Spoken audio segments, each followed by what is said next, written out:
आज mothers day हजुरहरूको plan के भयो त? हाम्रो चाहिँ काठमाडौँको धरहरा घुम्ने प्लान भयो।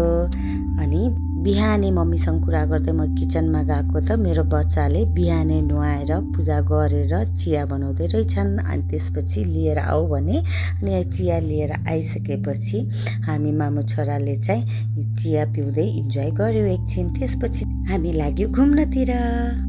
बाटोमा लगभग 15 मिनट कुरेपछि फाइनली हामी जाने गाडी पनि आयो। फाइनली हामी सुन्दरा आइपुग्यौँ। त्यसपछि टिकट काउन्टरमा लाइन देख्दा ओ माई गड एकछिन त छक्क परे। छिटो छिटो गरेर फाइनली टिकट पाएँ, किनभने धेरै भिडको कारणले 1 घन्टाको लागि बन्द हुँदैछ भनेर भनिराख्नु भएको थियो। ल त्यसपछि हामी भित्र लाग्यौँ। साँच्चै अति राम्रो व्यवस्थित तरिकाले बनाएको रहेछ, धेरै नै मन पर्यो। अनि हाम्रो पुरानो धरहरालाई पनि सेफ तरिकाले राखेको रहेछ, खुसी लाग्यो। अनि त्यो पुरानो धरहरालाई हेर्नको लागि अलि नजिकबाट हेर्न गयौँ, तर त्यहाँ जान अलाउड रहेनछ हामीलाई के थाहा। अनि त्यसपछि त परबाट गार्ड दाइले कराउन लाग्नुभयो र हामी तल झऱ्यौँ। त्यसपछि यो धरहरालाई हेर्दाखेरि म कसरी यो धरहरामा चढ्ने भनेर सोचिरहेको थिएँ। भान्जा र छोराले त मलाई खिचाउन लाग्नुभयो। अनि लुलु म जान्छु, नजान सक्ने हो र भनेर म पनि लागेँ। जाँदै गर्दा 5th फ्लोरमा पुग्दा त मलाई गाह्रो हुन लागेको थियो। अलिअलि माथि जान्छु भन्दा त भान्जालाई पनि गाह्रो भएको रहेछ।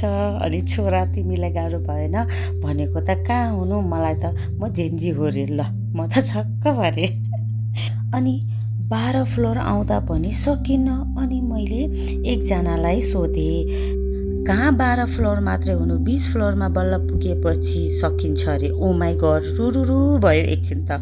अनि पुग्छु हिँडिहाल्छु भनेर हिँडेँ। फाइनली पुग्यो पनि। अनि त लुजा म त एकछिन नबसी त केही गर्दिनँ भनेर भुइँमै बसेँ। भुइँमा बस्दाखेरि फेरि पछाडि मलाई खिच्छन् कि भन्ने पनि डर लागिरहेको थियो। एकछिनको बसाएपछि त्यहाँको देखि केटिएम सारा सरर अवलोकन गरियो। धेरै नै राम्रो देखिँदो रहेछ।